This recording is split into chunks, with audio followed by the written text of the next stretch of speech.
Welcome, everyone. Thank you so much for joining us, or for joining me, I should say. We actually have some really good news for seniors. If you're on Social Security benefits, and potentially even if you're not on Social Security benefits, this could be huge news for you. Republicans and Trump just released their tax plan, which still has to be approved, mind you, but they've released their plan. It's like a 400-page plan. I'm going to zone in on that one page that could specifically affect seniors with a $6,000 deduction. This could be massive for seniors. It's probably going to be for people 65 and older. These things could be changed, but stick with me. I'm going to tell you exactly what this $6,000 deduction is, how it could affect you, and kind of where things stand today and where things might go in the near future as far as that deduction. Then we also have Bernie Sanders once again reintroducing a bill, the Social Security Expansion Act, to increase benefits by $2,400 per year for seniors, as well as increase taxes on wealthy folks to make sure Social Security stays solvent for at least 75 more years. So a lot of great news. And guys, thank you so much for being here. Let's jump right into it. I know I haven't posted much over the last couple of years, but I do plan to be consistent. So please like and subscribe and keep an eye out for my updates.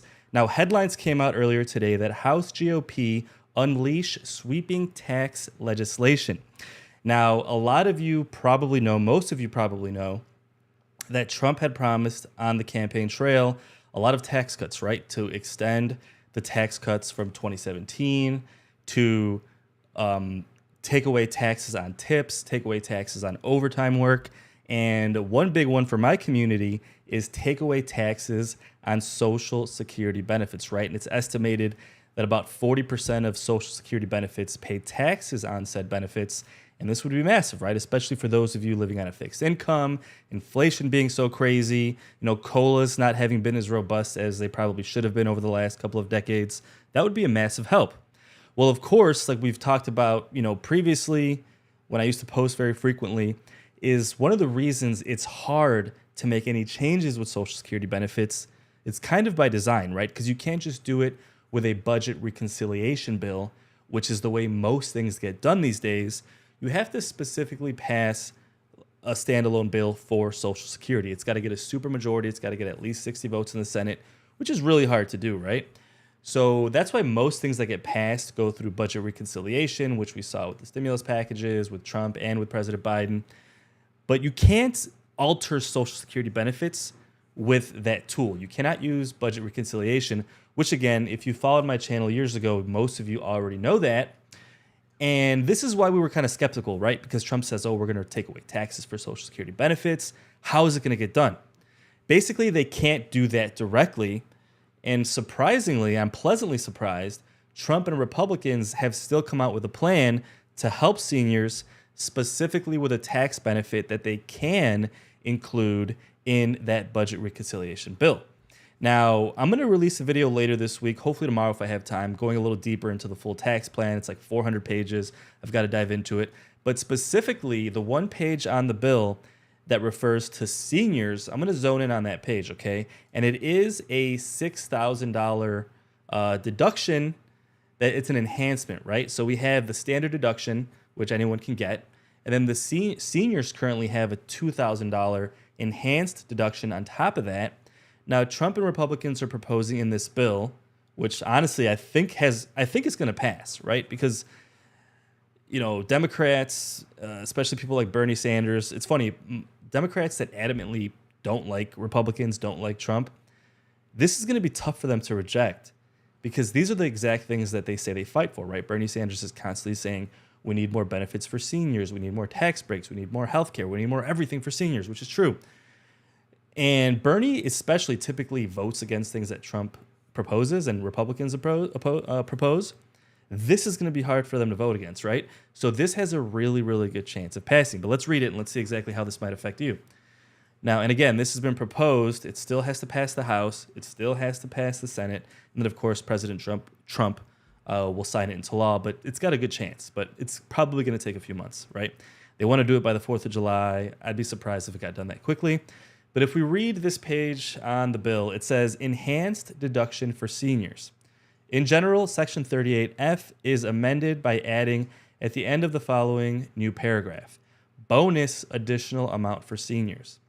So in general, in the case of any taxable year beginning after December 31st, 2024, and before January 1st, 2029, this is essentially saying that this would kind of retroactively go into effect this year in 2025, right? See, beginning December 31st, 2024, meaning it would be retroactively in effect for the entire year of 2025, and it would expire at the end of 2028, right? So this would essentially be 25, 26, 20, a 4-year plan, right? Which these things always expire for whatever reason.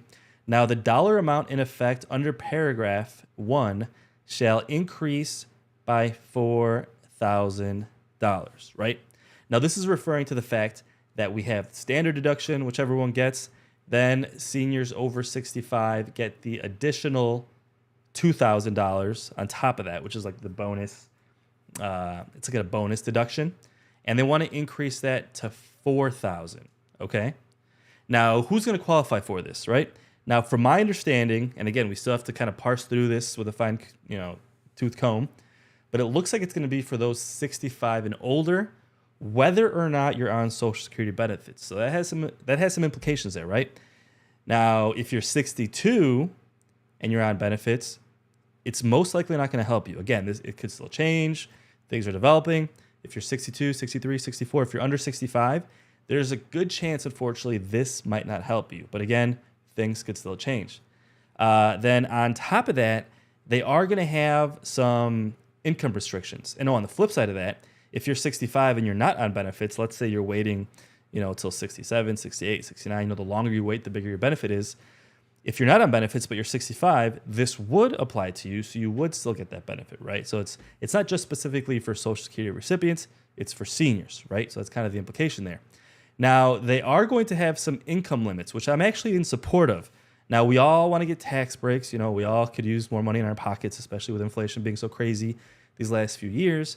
But we've also been made well aware that the deficit and the national debt is completely out of control as well. So those of us that can afford to pay the taxes should. And let me know if you agree. But because of that, these things are usually progressive to an extent. And I like the fact that they're doing that here as well. A lot of times, conservatives or Republicans, they don't put caps on things, or they don't put as aggressive of caps on things as Democrats do. And they end up giving these tax breaks to people that don't really need them, which is one thing that Bernie Sanders constantly criticizes Trump for, especially for the tax cuts in 2017. Everyone got tax cuts, but millionaires and billionaires got the most tax cuts out of everyone, essentially. But they are going to have some income limits here, right? So let's take a look. So limitation based on modified adjusted gross income. In the case of any taxpayer for any taxable year, the $4,000 amount in subparagraph A shall be reduced, but not below zero. So essentially, it can get reduced to zero. It's going to scale based on your income, right? So once you get above a certain threshold of income, it's going to start slowly scaling down, but it's not going to go below zero, right? It's not going to negatively impact you and make you pay more, essentially, is what that's saying. So it shall be reduced by 4% of so much of the taxpayer's modified adjusted gross income that exceeds $75,000 per year, or $150,000 in the case of a joint return. So essentially, if you're single, or if you file single, you make $75K, you'd still get this whole deduction. Again, if it's fully approved, which it's probably going to be, but it's probably going to take a few months. If you're married, filing joint, $150,000 per year as a couple, you'll still get the full deduction there, right? Now, if you are married, I'm not sure if the deduction would double here. Let's see if we have any information. This just came out. There's like 400 pages on this bill here. So obviously I haven't had time to read through the entire thing. Let's see here. Coordinate with inflation, adjustment, allowance to seniors who elect to itemize. I'm not saying anything about married couples. We'll have to take a look at that if it's going to effectively double. I would assume it would, or maybe not quite double, but you'd have a higher benefit than just the $6,000. But in any case, it does say that seniors who itemize, right, which I would assume is not that many seniors. Most seniors are not still, most people that itemize really are running some sort of a business, right? And those people would itemize. And effectively what I'm gathering from this is if you are a senior that would qualify for this, and instead of claiming the standard deduction, which is what this is a bonus on top of, instead of doing that, if you itemize deductions, there's some sort of a calculation here to give you a similar deduction as to what you would have gotten with the standard deduction, right? Again, I'll keep you updated on this as things develop. I need a little more time to kind of go through this more in depthly, but that's kind of the gist of it there. If you do itemize, which I'm sure is like a very, very small percentage of you guys, this will still help you as well. Now, that's basically all the information we have right now, right? But where do things stand today? Like, what exactly is going on? So, and most of you guys are familiar with the process at this point, right? From a high level, the basic process. So, the Republicans basically have a majority in the House and the Senate, right? Most of us know that. So, the House, which Republicans control, they put together their bill in coordination with Trump. There's a lot of things in that bill, a lot of tax cuts. A lot of things we'll announce on this channel over the next couple of weeks, so subscribe and make sure you watch out for those. But essentially, they're going to bring this to the floor, and they're going to propose it they're going to bring it up to a vote. Most likely, it's going to pass. Maybe they're going to make some tweaks, make some changes. Then it's going to go to the Senate. They'll have a little bit of a harder time getting it to pass in the Senate because they have a slimmer majority there. But once that passes in the Senate, then it'll go to President Trump's desk, which, of course, he'll definitely sign it into law, right? Now, how long might this take? What are the odds of it passing? And, is this going to help you immediately, right?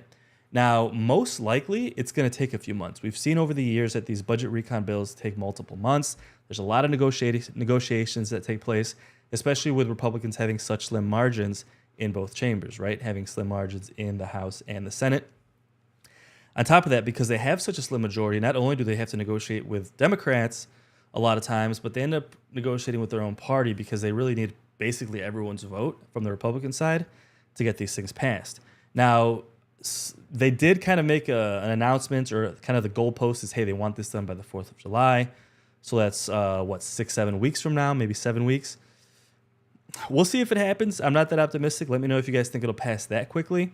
But I do think it's going to pass, again, especially because Democrats like Bernie Sanders, these are the exact things they've been fighting for. Now, is it as much as Bernie Sanders has been fighting for? Absolutely not. Is it enough? Absolutely not. And I completely agree with Bernie. I mean, literally the richest country in the history of the world. We have millions of seniors and retired folks living in poverty, people struggling, living paycheck to paycheck. It's honestly ridiculous. And not only that, the trust fund is expected to be at zero in like 8 years. At which point, I believe around 85, I forget the exact percentage, it's like 85% of payments can be paid out, like presently in 2033. That's very close from now, right? Then young people, my age, if you want to say I'm young, apparently I'm young for this community, that should bother us as well, because what's going to happen, I'm paying into the system now, what's going to happen in 20, 30 years when I'm retired? I'm going to get, 50% of my benefits? This thing has to be solved. This is why Bernie Sanders has been trying to go further than just give tax cuts, further than just increase benefits by a couple of $1,000s per year. He continues to push to increase benefits in a massive way and make sure they safeguard Social Security by creating funding that would make it well-funded for decades to come, well beyond our lifetimes. And he reintroduced, earlier this year, you might have heard, the Social Security Expansion Act, right? And let's quickly go over kind of where things stand with that, how much that would increase Social Security benefits, and what impact it would have on Social Security over the long term. Now, a lot of you remember he actually introduced this a couple of years ago. It didn't really go anywhere, right? Now, he reintroduced it, I believe, late February. And essentially what happened was he introduced it to the floor in the Senate. Now, the Senate Finance Committee, they break off into committees, right? Because the Senate, they have a million things going on. So they break off into their little committees. And that committee, the Finance Committee, which Bernie is on, they're collectively going to decide, okay, do we have to make some amendments? Do we have to make some changes? Is this viable? Is this something we should be pushing for the American people, which of course they should be? And should we then bring this to the Senate floor for a larger vote to see if we can actually get it passed in the Senate, right? That's essentially what, to the House floor, right? Because I believe it has to pass the House first, then to the Senate. But I believe the Senate would essentially, the committee would essentially say, yes, this is what we want to bring forward. I believe they would pass it to the House. It would have to pass the House and pass the Senate. Then, of course, like anything else, go to Trump's desk. Now, where is it sitting now, right? Because he basically, the Social Security Expansion Act, he proposed this again to the Senate floor. After that, it was then taken to the Senate Finance Committee, which he's on. Now what's happening? Well, they're supposed to do that process I just talked about. They're supposed to hash it out, have a debate, make amendments if needed, maybe make some tweaks, and then see, can we get this push through? Can we put something together that's viable, that we can agree on, that will help the American people, that we can then send to the House and the Senate? And that's where it's been sitting for a little over 2 months, right? It's frustrating. And I was looking at the calendar. Let's see here, for the Senate Finance Committee. It's not even on the calendar yet, folks. Now, surprisingly, the calendar doesn't really go out that far. It goes out like a few weeks. So I'm not sure if maybe they're just not posting it publicly yet. But I'm not seeing anything on the Finance Committee's calendar to actually bring this to a debate as far as Bernie Sanders' proposal, right? So I'll keep you updated as we get some updates on that. Of course, eventually they're going to bring that to a debate within the Senate Finance Committee. So make sure you subscribe. I'll keep you posted on that. Once they put that together, hopefully they'll come to an agreement where they can try and bring that to a vote in the House and the Senate. But what exactly is the Social Security Expansion Act? Let's go through this. This is a quick fact sheet released by Bernie Sanders and fellow Democrats. So Social Security is one of the most popular and successful government programs in the history of our country. For 86 years, through good times and bad, Social Security has paid out every benefit owed to every eligible American on time and without delay. In 2023, Social Security lifted 27.6 million Americans out of poverty. It's amazing, including more than 19.5 million seniors. But the payment should be bigger. We all know that. Before it was created in 1935, about half of our nation's seniors were living in poverty. Today, the senior poverty rate is only 9.7%. But you know what? 9.7% currently in poverty. I guarantee you the rate of paycheck to paycheck or financial insecurity, right? Even though you're above the poverty level, I guarantee you the amount of seniors living in financial insecurity is way higher than 9.7%. So yet, despite this success, tens of millions of seniors and 25% of people with disabilities are still struggling to get by. And many old workers fear that they will never be able to retire with security and dignity. That is a massive thing. My mother-in-law is 70. She still works full-time. It's insane. She's been working for like 40 years. Recent evidence indicates that nearly 40% of seniors rely on Social Security for a majority of their income, and nearly 1 in every 7 seniors rely on it for more than 90% of their income. Now, most people's benefits is like $2,000 a month. If that's 90% of your income, you're not doing well. And to make matters worse, nearly half of Americans aged 65 to 74 have no retirement savings at all. Meanwhile, the average benefit is $1,838 per month, so a little less than $2,000 a month. Thankfully, Social Security is not going broke, despite rumors to the contrary. Social Security has a $2.79 trillion surplus in its trust fund and can pay every benefit to eligible Americans until estimated to be 2035. After that, they will pay about 83% of benefits. That's what's currently estimated. So they have $2.79 trillion, but unless they do something like Bernie wants to do, that $2.79 trillion is going to be gone in like 8 years. And then your benefit could be cut to 83% of what it currently is. This is why it's insane that this is literally 8 years away. It's so close. It's like the elephant in the room that everyone's ignoring. You're not ignoring it. You're here watching this video, right? You care about benefits. You're on Social Security. I'm not ignoring it. I understand that if this problem doesn't get fixed, they're probably just going to let it fall off of a cliff. Your benefits will be cut to 83%. And what are my benefits going to be by the time I get there? 53%? I'm paying into it now. I want my benefits too, guys. So I totally get it. This needs to be fixed. So given this reality, our job is not to cut Social Security as many of our colleagues want to do. Our job is to expand and to extend its solvency so that everyone in America can retire with the respect that they have earned and deserve after a lifetime of hard work. And that is what the Social Security Expansion Act is all about. Again, totally agree with Bernie Sanders. Richest country in the history of the world, in all the tens of thousands of years of civilization. But we can't retire. You got people working 30, 40, 50 years, and then you're living in poverty at the end of it. It's insane. So the Social Security Expansion Act would, 1, extend the solvency of Social Security for 75 years by requiring the wealthiest American households to pay their fair share of taxes. Today, because of the earnings cap on Social Security taxes, a CEO making $20 million a year pays the same amount into Social Security as someone making $176,000 per year. And I believe that's actually increased a little bit since this was first posted. This legislation would lift the cap and subject all income above $250K to the Social Security payroll tax. Under this bill, over 91% of households would not see their taxes go up. So only the top 9% would even see an increase at all, right? And don't get me wrong, we don't want to punitively tax people who have worked hard and are doing well. But at the same time, we're paying that percentage out of our checks. So why can't they pay that percentage out of their checks, right? They were able to flourish and be successful financially because of the opportunities that this country has given them. They need to give back as well. They also want to increase benefits by $2,400 per year, expand Social Security benefits across the board for current and new beneficiaries. Under this bill, Social Security benefits for current and existing recipients would increase by $2,400 per year. Now, that would be huge. Imagine an extra $2,400 per year on top of these tax cuts that Trump is potentially doing. That would be massive if you're paying taxes. Now, the one thing I disagree on here is I don't think it should be fully across the board. I think it should be progressive, which I'm surprised by that it's not here.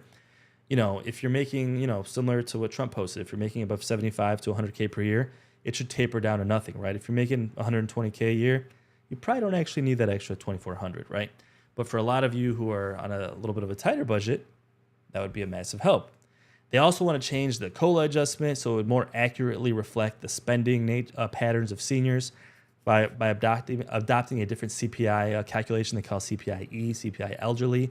This would essentially take into account things that are a larger part of senior spending percentage-wise, whether that's healthcare, housing, prescription drugs, things like that, which tend to actually be different than younger people and would hopefully reflect actual inflation that seniors are facing, right?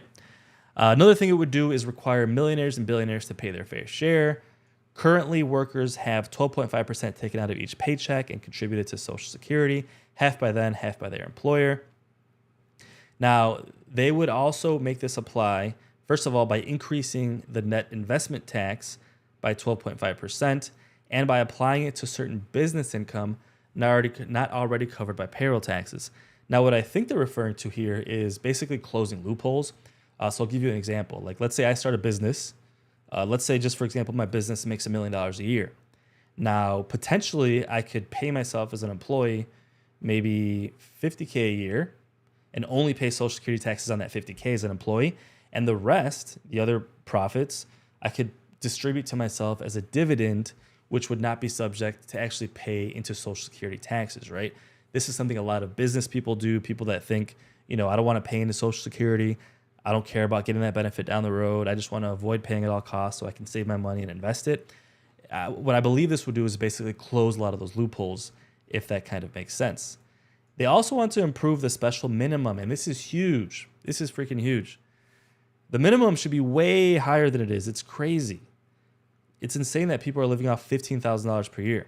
Now, this bill would help low-income workers stay out of poverty by increasing the special minimum benefit and indexing the benefit level so that it is equal to 125% of the federal poverty line, or over $18,000 for a single worker who had worked their full career, right? So it looks like it would be at least $18,000 or 125% of the federal poverty level, whichever one is higher, I believe.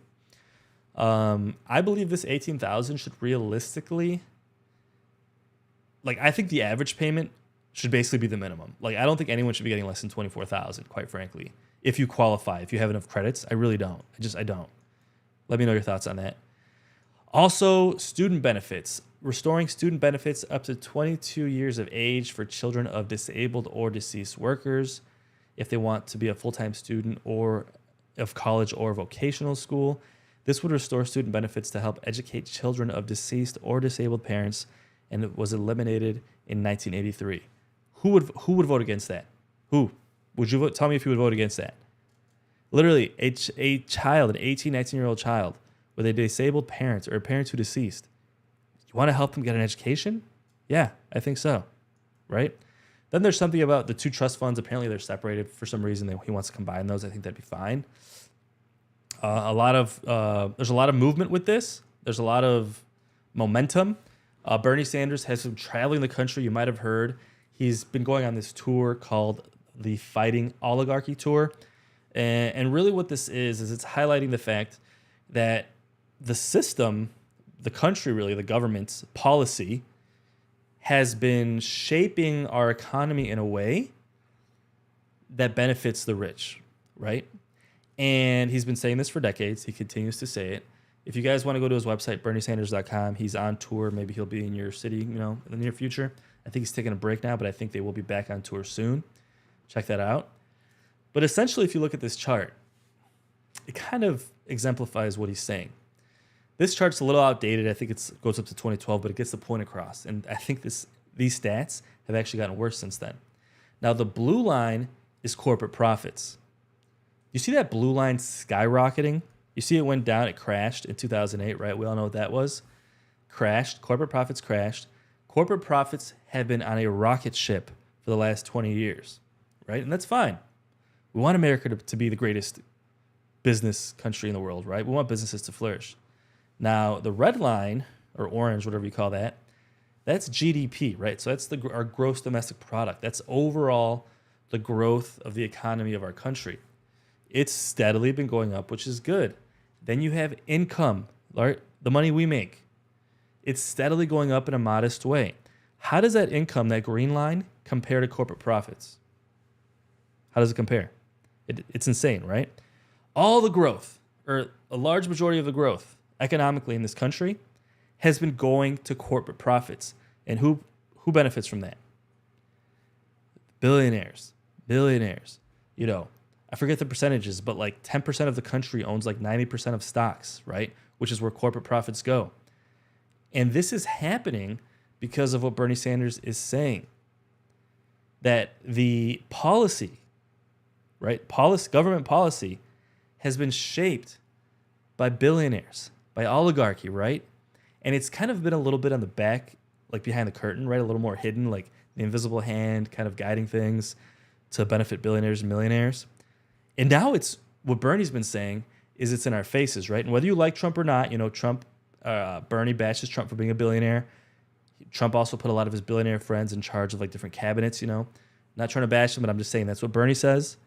Then the biggest thing, which was the most controversial, is hiring Elon Musk to take a chainsaw to government agencies, which Bernie says is unconstitutional. That stuff has to be done through Congress. You can't have an unelected billionaire, right? I know a lot of you actually like Musk. I did a poll on my channel. 49% of you like him. I'm going to be honest. I don't like Musk. I will be honest about that. I think he is like an oligarch.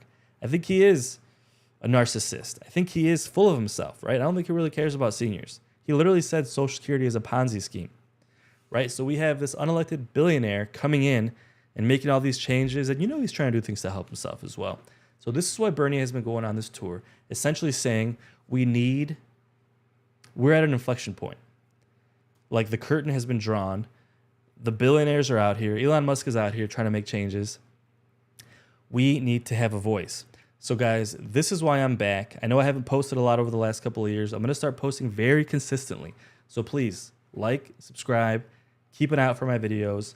Let me know your thoughts in the comments. And for those of you just joining, I'll quickly summarize.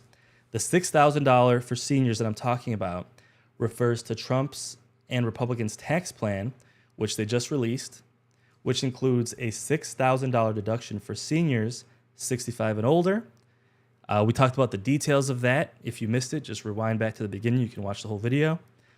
We talked about where that stands today and if and when it might be approved and how it might be implemented, how it might affect you, different nuances of that. So take a look at that. We even went through the actual bill itself. It's 400 pages. We went specifically to the 2 pages that talk about the $6,000 benefit for seniors. Then we talked about the fact that Bernie Sanders reintroduced the Social Security Expansion Act, which would increase benefits by $2,400 per year. It would make sure that the rich are paying their fair share to fund Social Security for 75 more years. This was reintroduced into the Senate. Now the Finance Committee is kind of debating that. They should be having a hearing on that hopefully soon. And then if they can kind of agree on something, they'll have to push that out to the House and the Senate to see if it can go from there and potentially be approved. But guys, there are a lot of developments. I couldn't even include everything in this video. Trump also signed an executive order today something to do with pressuring pharma companies to lower prescription drug prices, which again is kind of interesting to see. This is one of the exact things that Bernie Sanders always talks about as well. Bernie always talks about the fact that the United States is paying 10, 20 times more for certain drugs than other countries, the exact same drug made by the exact same company in the exact same place. But then those costs get passed on to our seniors and to our people, especially our seniors, because seniors, they spend the most on healthcare. Bernie's been fighting for that for decades, really. Trump just signed an executive order, which I'm not sure how this is going to fan out, how it's going to work. But the point is relatively quickly to pressure drug companies to say, hey, if the U.S. pays $1,000 for this medication, Europe has to pay $1,000. It has to be the standard price that most countries pay, right? And Trump's reasoning was that the U.S. is subsidizing other countries' lower drug costs, right? Because pharma companies are profiting off us. So since they're profiting enough off of us in the U.S., they're able to give discounts to other countries. So in his mind, effectively, the U.S. and seniors in the U.S., to some extent, to a large extent, subsidizing other countries' lower drug costs. Kind of agree with that, to be honest with you. So it's going to be interesting to see how that pans out, potentially lowering drug costs, which could help seniors. The $6,000 tax deduction for seniors as well, that's in the works. President Trump and Republicans proposed that. That's going to have a really good chance of passing. Bernie Sanders' Social Security Expansion Act, that's going to have a harder time to pass, to be honest with you, but it's exciting to see that he's proposing it again, and there is a dialogue happening, right? So guys, with that said, thank you so much for being here. Again, if you followed me from before, from years ago, I really appreciate you still being here. Again, I'm back. I'm here to stay. I'm going to be posting videos at least once or twice a week minimum. I'm excited to bring you guys these updates. And again, leave your comments down below. I'd love to hear from you. I'd love to hear your thoughts on Trump's tax plan, on Bernie Sanders' Social Security Expansion Act. Just let me know how you're doing out there, guys. All right? So again, thank you so much for being here, and I'll see you on the next one.